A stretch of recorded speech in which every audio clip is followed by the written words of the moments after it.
Hello and welcome to this video on getting free bonsai stock. Free in so much as you do not have to pay for them, but you will more often than not have to work. Something that seems to happen every spring during stocktake is the discovery of a tree collection without any records. These are often tucked away into corners of pots, in random containers, or simply unknown. After a time, they are often traced to cuttings that have been taken when shaping trees in the normal course of bonsai training. They had struck and no one had noticed. This annual bounty of unaccounted and unrecorded trees is just one example of how free trees are had. Although by no means exhaustive, this list is a general how-to on getting trees for low to no cost. The first and most simple option are wild trees. Wild trees are perhaps the most expedient but problematic of means. A reasonably solid tree that has interesting features can be selected from a plethora of others. Wild trees are often native or on public land. Both of these create problems. To begin with wild trees that are native, generally they need permits or permission to dig. This is via the county, state or federal department responsible. On private land, differing laws apply by nation and state. Please contact your relevant authority for the details there. On private land, non-native species can be removed with the owner's permission. Some owners will gladly approve the removal of trees if they are planning to landscape or really hate gardening. These permits also allow trees that are native to be removed in some cases. In most, they will allow the removal of invasive pest or foreign species. Here are some species of willow that fit into this category. Landscaping trees are often a good choice of specimen to look at. They grow quickly, strike well, and tend to be hardy. They are also everywhere that has residential housing. Suburbia is full of landscaping trees. Simply wandering around your own yard, or those that are open to you, yields opportunities to use some of the following techniques. The first of these are cuttings. Cuttings come in a variety of styles and methods. These take an existing branch of a specimen, applying growth hormone, and planting it into different media, then waiting for new roots to sprout. This is a clone of the original stock. Therefore, any viruses and susceptibilities are carried over to the new plant. The first of these cutting types are hardwood cuttings. Hardwood cuttings are exemplified by the juniper and fuchsia. The darkest, roughest, and least pliable parts of the tree are generally hardwood. These have a lot of material that will not grow, making up the core of the branch, and often from the trunk and major branches of a tree. This method is used when trees undergo major renovations and changes in style. By taking the removed branches as cutting materials, it recycles and conserves the effort that has gone into training a tree so far. This can be useful if a sacrificed branch is being used, or a nice specimen has found undesirable elements that can be removed without any significant effort. The next level of cuttings for wood are the softwood cuttings. These differ from hardwood cuttings by their volume of sapwood to deadwood. These branches retain some flexibility, but are becoming set. The dark wood on fuchsias demonstrates this. These are the branches which can be bent with snapping. The hardwood does not flex freely, but there is less of it. These softwood sections have give, but also structure. This is also exemplified by the second-year growth on olive trees. First-year growth is green, moist, and succulent. It does not fruit. Second-year growth is harder, drier, and produces fruit.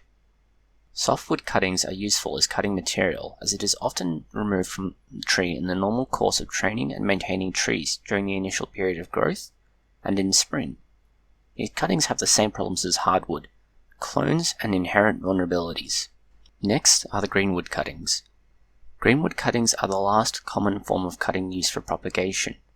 Greenwood is the new growth on trees. Examples of this are willows. There is an annual growth spurt associated with spring. This is used in the making of wicker baskets. It is also a viable target for propagating trees. Unlike the other two woods, this is part of the new growth and so tender. It has less mass, less established growth, and needs to be taken in large numbers.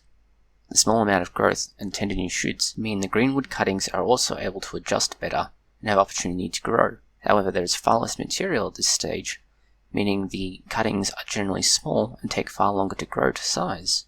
There are these three primary forms and in that general hierarchy, but there are also some specialized cutting techniques for propagating. The first of these are root cuttings. Root cuttings are a specialized subset of cuttings in that a few species can be propagated this way. It is often a last resort when it comes to trying to propagate a tree. Olives, hawthorn, and a few more can sprout again from root sections. These are treated like bulbs. The body of the root is buried, with the top of the cutting exposed. Eventually, this develops a new trunk. The other reasonably common form of propagating that is atypical are heel cuttings. Heel cuttings are another niche method applicable to specimens like apple trees that sprout roots and fruit from nodes. They also sprout branches from here, once the fruiting part has been damaged. This method is useful for certain species that have a far better growth pattern from nodes and from branches than it would from anywhere else in the trunk. The next sections regard layering. Layering is one of the most effective methods for removing large sections of a tree without subsequent loss of either the donor plant or scion. This involves taking a part of the donor and encouraging the growth of roots whilst it is still attached to the plant. The plant is then separated into donor and scion. First method is ground layering. Ground layering is good for creepers, prostrates, weeping, and low-lying plants. Take an unwanted or too long branch and bend it towards the ground. Here, the underside of the branch is scraped away to reveal the cambium. This is then coated with growth hormone and pinned into the ground. The top of the branch is then covered with soil. This creates a branch that is growing its own roots. Another approach to this is the classical style of a raft. The raft creates a tree with many branches focusing upwards. These are eventually supported by roots of their own. These can then be separated into individual trees. The other common form of layering is air layering. Air layering is similar to ground layering, but it has a few unique aspects. One is that the plant is never embedded in earth. Second, that the branches used are not worked in any way prior. Finally, an entire ring of the cambium is exposed. Much like ground layering, this is then covered in a moist environment and has light blocked. This recreates the earth-like environment of ground layering. Eventually, roots sprout and the offending limb can be removed. The next method is division. Division is an interesting concept as it is rarely applied to bonsai, and those that it is used in are rarely recognized as such. The most applicable styles for division are those in main form. Tiny grasses that flower or bamboo are examples of this. Grafting.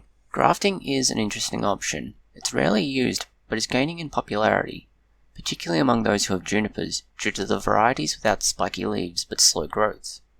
This example has the soft foliage, such as shimpaku, transferred to a more unpleasant hedging or landscape variety. This makes it easier to work and less pointy, or is that painful? Grafting also works when transplanting scions from one plant to rootstock of another. The challenge with this aspect of grafting is how to hide it. This is due to the aesthetic problems associated with large scions to rootstock graft. The process generally results in a large and somewhat bulbous growth around the site. This is generally not a natural appearance and therefore defeats the purpose of bonsai if they are going to be put into display. Seeds are the last option. Seeds may also be the longest process to get to a tree and have the lowest yield for the effort. Planting an acorn 1 year will give a tree the next. This will take many years of growth before it can be treated like wild trees and be taken out of the ground. The same way that any tree in the garden takes time. If you have time and land, this approach can work, but it becomes very boring and prospectively sterile as a product in the end. Damaged by pets, customers in nurseries and other places often lose a lot of value and are given away, and the ever-mercantile Deceased Estates Avenue. Hopefully this video has provided you with some useful ideas as to how to use either the stock you currently have available, or how to produce more stock from that around you, and minimize the costs of this interesting and enjoyable hobby. Thank you for watching. Please post any comments, questions, or suggestions you may have below.